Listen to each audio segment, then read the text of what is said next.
le monde sait qu'il y a un problème avec notre monde, mais personne ne veut admettre que c'est nous, les humains, qui sont responsables de cette destruction. C'est non seulement les humains qui sont affectés, mais la faune et la flore partout dans le monde souffrent à cause de nos mauvaises décisions, comme avec la déforestation et la coupe à blanc, la destruction de la vie marine avec la surpêche et la fonte des glaciers continentaux, comme celle près de l'île Ellesmere au nord du Canada.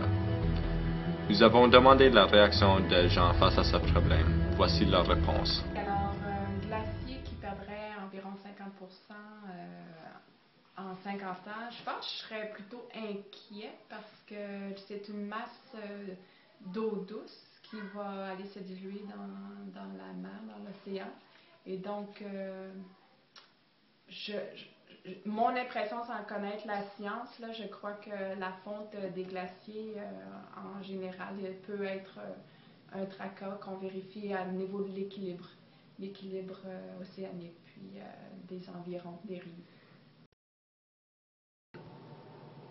Ben, je pense que c'est pas bon.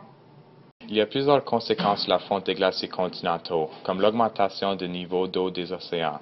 Une statistique nous dit que si l'Antarctique fondrait, le niveau d'eau des océans augmenterait d'environ 60 mètres. Voici une simulation de ce changement.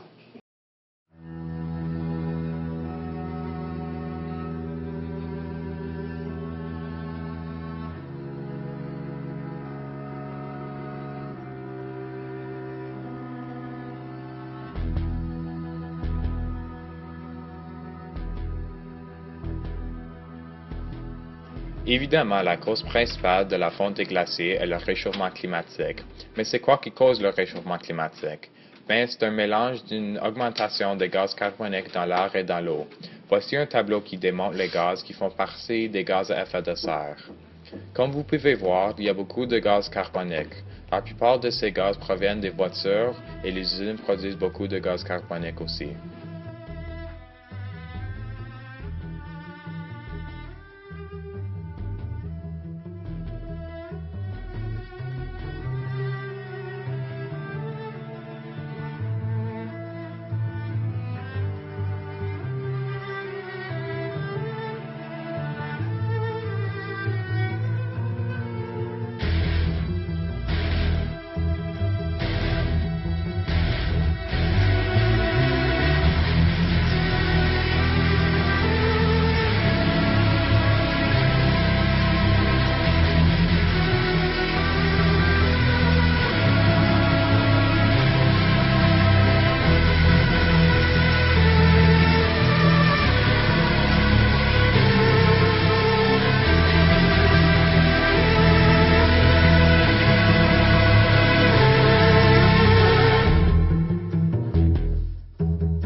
Les forêts sont indispensables à la vie sur Terre. Elles sont des sources de nourriture et d'abri pour plusieurs espèces animales et végétales. Les arbres jouent aussi un rôle important dans le contrôle du montant de dioxyde de carbone présent dans notre atmosphère. Environ 40% du carbone terrestre est stocké dans la végétation. De 1990 à 2000, plus de 14,2 millions d'hectares de forêts ont disparu avec des conséquences presque irréversibles à l'échelle mondiale. Cette tendance est accélérée car de 2000 à 2005, 15,2 millions d'hectares de forêts ont été détruits, soit l'équivalent de 40 terrains de football par minute.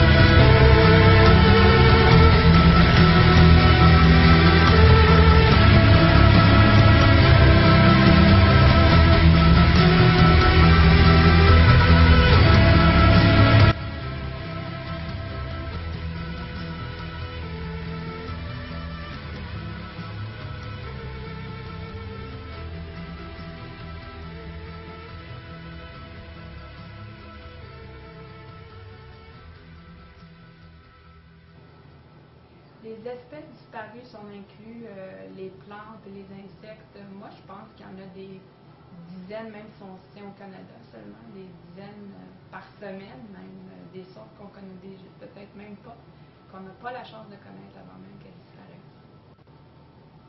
Je pense qu'il y a 32 485 espèces disparues au Canada dans les 10 dernières années.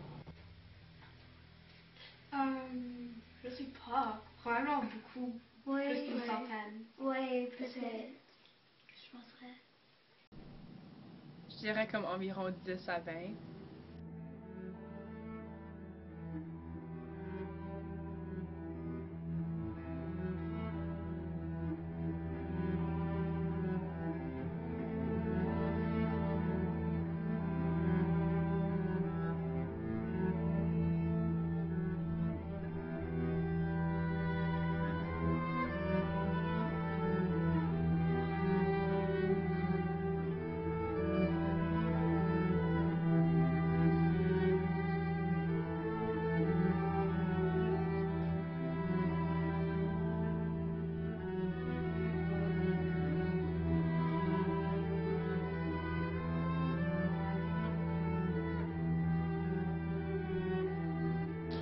La vie marine se fait affecter par Mère Nature et les humains, mais pas de façon équilibrée.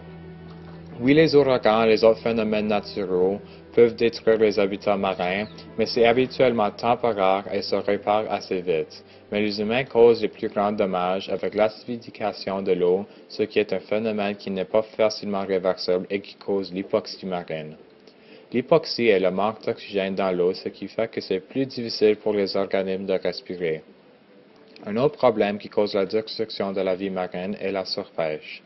La surpêche est la pêche excessive pratiquée sur des espèces de poissons ou mollusques sans laisser le temps à l'espèce de régénérer.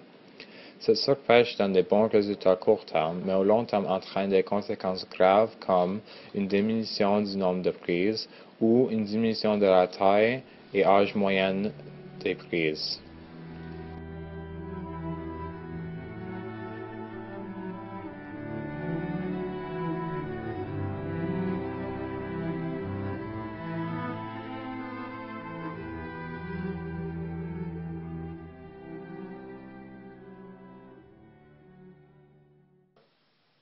Ce qui me vient en tête spontanément, ça serait un peu comme la coupe à blanc pour les forêts. Là, c'est la pêche sans discrimination, j'oublie le terme exact, dans laquelle ils grattent les fonds, les bas-fonds pour attraper les poissons, et ça, c'est terrible pour l'équilibre. Peut-être la pollution ou la surpêche. Oui. Et comme aussi, comme quand je suis allée à l'océan, j'ai vu des personnes qui lançaient des choses dans l'océan, alors comme des poubelles dans l'océan qui auraient pu être recyclées.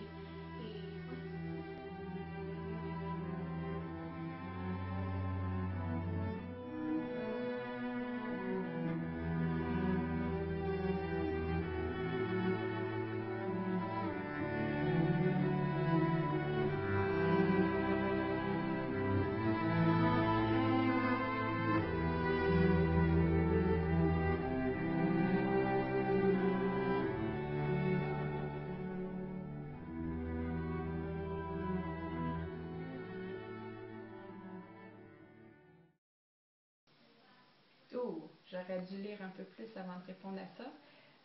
Avec le ministère de l'Environnement, protection des parcs et des eaux, je sais pas les détails. Ce que j'ai remarqué avec ce gouvernement, c'est que ça semble peut-être, quand on écoute les environnementalistes, que ça semble être moins contrôlé et donc peut-être plus inquiétant en fait maintenant.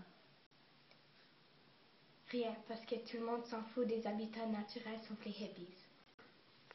Ben, je sais qu'il y a des parcs protégés pour les animaux. Ouais, je sais, comme à l'école, on apprend de recycler, puis comme on fait des projets humanitaires pour aider. Alors, c'est ça qu'ils font, comme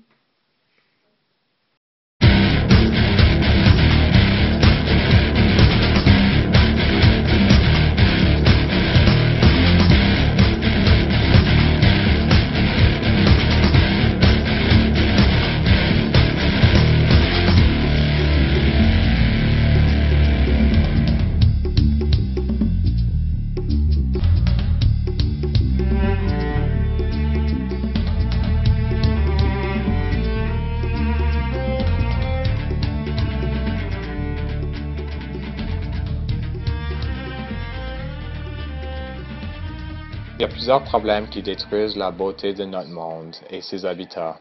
La fonte des glaciers est augmentée par la pollution de l'air due à un manque d'arbres pour filtrer l'air. À cause de cette augmentation de gaz carbonique, il y a trop de pluies acides, ce qui rend les eaux trop acidifiées, donc la vie marine meurt. On essaie de résoudre ces problèmes, mais il faut que tout le monde travaille ensemble. La destruction des habitats naturels partout dans le monde sera notre défaite.